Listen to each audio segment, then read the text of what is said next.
So when our energy goes up here, then we're, just like Todd said, then we're trapped by our conceptions. We're trapped by our ideas. But when our energy goes here, then thinking is no problem. Then we can use our thinking. So I had one of the great Zen masters of the 20th century as my teacher. And I would never ask him a question because I would think, oh, this is such a stupid question that I have. I'm sure he'll answer it and I'd make up an answer. And then he died. So where did that get me? So yeah, if you have a question, answer it. And don't worry about, what kind of mind you're using and whatever. If you have a question, just ask it. Just like you just asked a question. And see how it unfolds.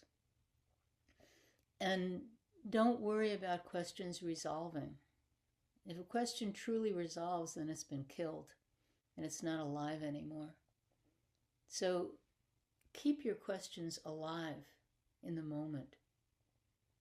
Always do that.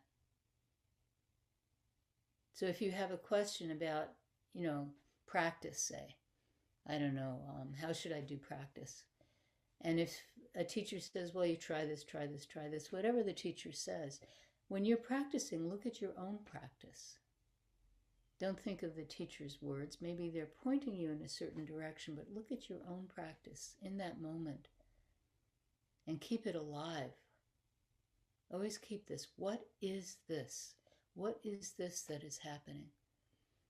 People ask questions about relationships and they ask questions about their job.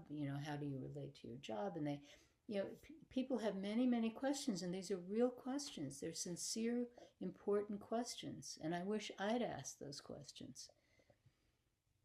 But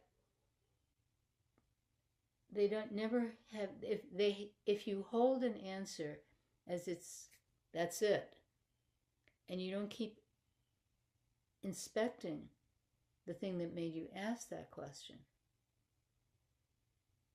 then you just killed something. Okay?